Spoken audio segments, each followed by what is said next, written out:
लक्ष्मी जी कहने लगी, नारद जी तुम तो हर जगह घूमते हो, तुमने हमारे पति को कहीं देखा है क्या? बहुत दिनों से गए, जब से गए तब से वापस ही नहीं आए। नारद जी कहने लगे, नारायण नारायण मैया, हमने तो आपके पति को ऐसा देखा है जैसे आपने भी नहीं देखा होगा। मतलब कह दिया भगवान ने तो नौकरी कर ली है। लक्ष्मी जी को बड़ा अचंभा हुआ कि जिसकी पत्नी लक्ष्मी हो, भला उसे नौकरी करने की क्या जरूरत। नारद जी कहने लगे, ये तो भगवान ही जाने, अब उन्होंने नौकरी क्यों की ये भगवान जानते हैं। लक्ष्मी जी ने कहा, नौकरी भी की होगी तो कोई बहुत हाई फाई नौकरी की होगी, कहीं के राष्ट्रपति बन गए होंगे, कहीं के प्रधानमंत्री, कोई बहुत बड़ा विभाग उनके जिम्मेदारी में आया होगा। बताओ कहां के प्रधानमंत्री बने। नारद जी कहने लगे, इतनी बड़ी नौकरी की है कि बताने में भी शर्म आ रही है। क्या मतलब? कह दिया सिक्योरिटी गार्ड है तुम्हारे पतिदेव, और आपको भरोसा नहीं होता तो चले जाओ बलि के द्वार, वहां पर बलि के दरवाजे पर पहरा दे रहे। अब तो लक्ष्मी जी को बड़ा बुरा लगा, इतने बड़े 3 लोक के स्वामी भगवान और एक राजा के यहां पर पहरा देते हैं। कह दिया यही तो भगवान की भगवत्ता, कोई जान नहीं सकता। अब ये वापस कैसे आएंगे? नारद जी ने उपाय बता दिया। अब ये संतों के भाव हैं।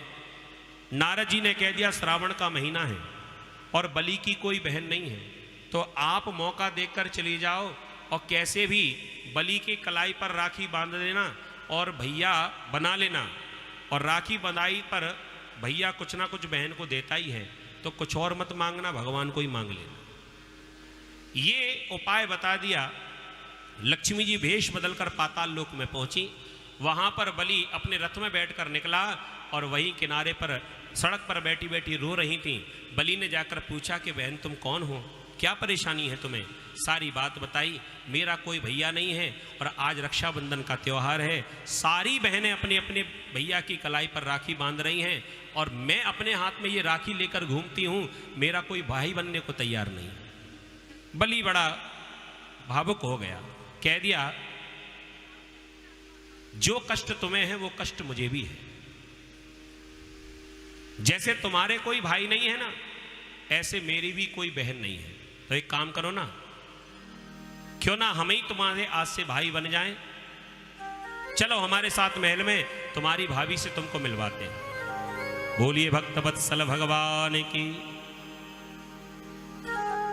हमारी कथा के भूतपूर्व परीक्षित शर्मा जी ताली बजाकर इनका स्वागत करेंगे। नारायण नारायण श्रीमन नारायण नारायण नारायण श्रीमन नारायण नारायण नारायण श्रीमन नारायण नारायण नारायण श्रीमन नारायण नारायण नारायण श्रीमन नारायण नारायण नारायण नारायण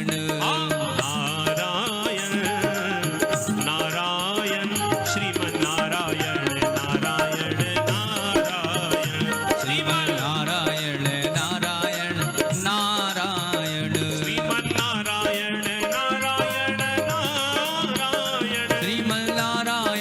नारायण नारायण श्रीमन नारायण नारायण नारायण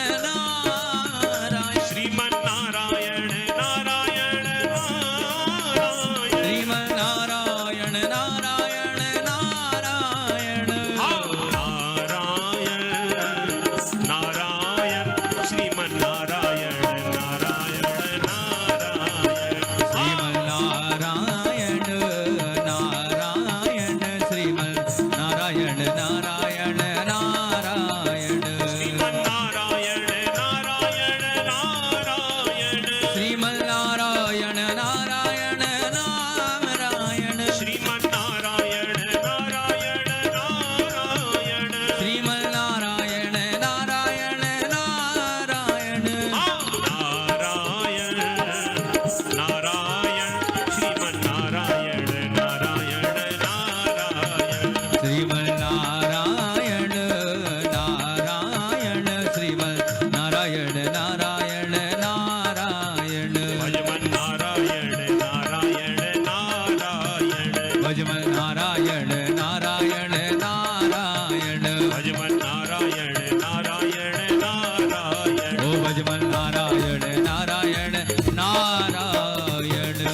बोली नारायण भगवान की। की जय। लक्ष्मी जी को आज बलि अपने महल में लेकर आए और जैसे ही रथ से नीचे उतारा और कह दिया बहन जी आप भीतर चली आओ, मैं जाकर सेवकों को कुछ आदेश देता हूं, तुम्हारी भाभी को बुलाता हूं, वो स्वागत करेंगी।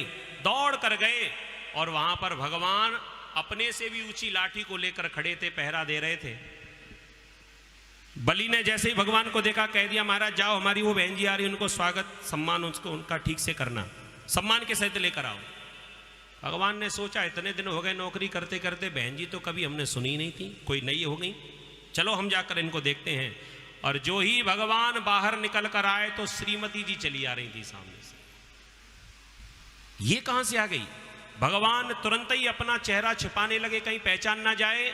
लक्ष्मी जी ने धीरे से कान में आकर कह दिया तुम तो घर चलो, तुम्हें घर बताती हूं कितनी नौकरी करने वाले हो, यहां कुछ नहीं कहूंगी।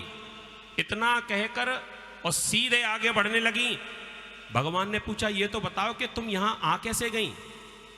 भगवान ने कह दिया, लक्ष्मी जी ने कह दिया जैसे तुम आ गए वैसे हम भी आ गए।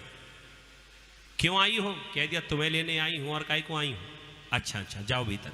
भीतर गए, सेवक वहां पर सब इकट्ठे हो गए, पूरे पूजन की सामग्री को वहां पर सामने रख दिया।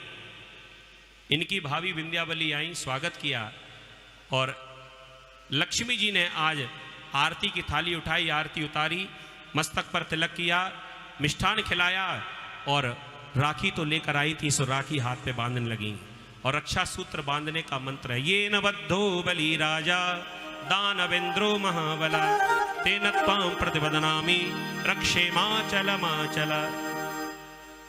जैसे ही रक्षा सूत्र हाथ में बांधा बलि बड़े प्रसन्न हुए और लक्ष्मी मैया भी प्रसन्न हो गई, बन गया काम। बलि कहने लगा बहन जी अब मांगो क्या चाहिए आपको? लक्ष्मी जी कहने लगी भैया हमें कुछ नहीं चाहिए, भगवान की कृपा से सब कुछ है हमारे पास, बस एक भैया की कमी थी वो आज पूरी हो गई। कह दिया भैया मिल गया है तो कुछ राखी बंधाई में भी तो लेना पड़ेगा, शगुन होता है बहन जी, संकोच मत करो, मांगो क्या चाहिए। लक्ष्मी जी ने कहा भैया आप वास्तव में देना चाहते हो? कह दिया हाँ मैं वास्तव में देना चाहता हूं। लक्ष्मी जी ने कहा तो अगर देना ही चाहते हो तो संकल्प करो।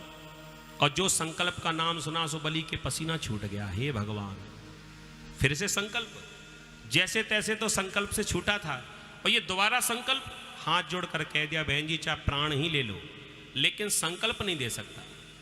कैसे कैसे संकल्प से छुट्टी मिली थी मुझे, और एक बार संकल्प किया था सो पृथ्वी से पाताल में आ गया, और दोबारा संकल्प की गुंजाइश इसलिए नहीं क्योंकि पाताल से नीचे कुछ है ही नहीं, अब और कहां जाऊंगा। वचन दे सकता हूं जो कहोगी वही मिलेगा। बलि ने कहा, लक्ष्मी जी ने मान लिया, कह दिया तो भैया ठीक है हम वचन ही मांगते हैं, जो कहोगे जो हम मांगेंगी आपको देना पड़ेगा। 2 वचन।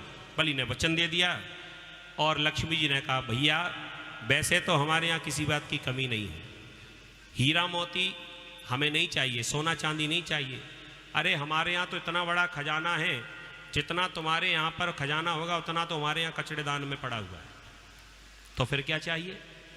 कह दिया हमारे यहाँ पर खजाना बहुत बड़ा है लेकिन उसकी पहरेदारी करने को कोई पहरेदार नहीं है, इसलिए आपका जो छोटा वाला पहरेदार है ना ये हमको बड़ा पसंद आया है, तो कृपा करके दान में हमको ये पहरेदार ही दे दीजिए। और जो भगवान को मांगा, बलि तुरंत समझ गया कि भगवान को मांगने वाली स्त्री कोई साधारण नहीं हो सकती। हाथ जोड़कर कहा बहन जी सच बताओ आप कौन हो। लक्ष्मी जी अपने तुरंत असली रूप में प्रकट हो गई। बोले लक्ष्मी मैया की जय। मैया लक्ष्मी जैसे ही सामने प्रकट हुई, स्वागत किया। वाह बहन जी, हमें तो ऐसा लगता है कि पूरे घर की एक जैसी आदत है, जब भी कुछ चाहिए तो भेष बदल कर आ जाते हो, ऐसे तुम्हारे पतिदेव आए और ऐसे भेष बदल कर आप भी आ गई। मैया लक्ष्मी ने कहा देखो आपने हमें वचन दिया है तो आपको देना तो पड़ेगा। भगवान को बुलाया बलि ने और प्रभु का हाथ लेकर लक्ष्मी के हाथ में दिया और आज भावुक होकर कहने लगा प्रभु वास्तव में आज मैं छाती ठोक कर कह सकता हूं कि मेरे बराबर कोई दानी नहीं हो सकता, क्योंकि जो 3 लोक का स्वामी है वो मेरे सामने हाथ फैला कर आया और मैंने उस त्रिभुवन को, उस भगवान को, उस नारायण को दान दिया।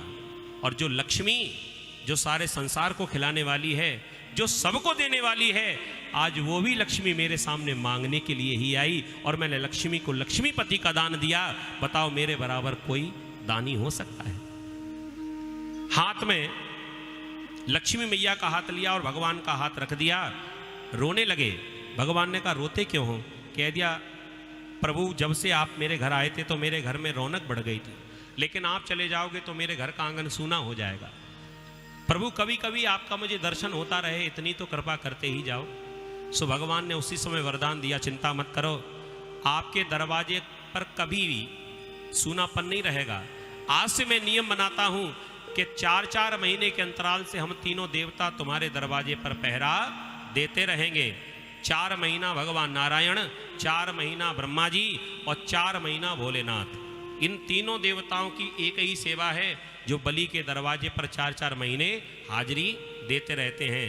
ऐसे भगवान ने आज वरदान प्रदान किया। बोले नारायण भगवान की जय।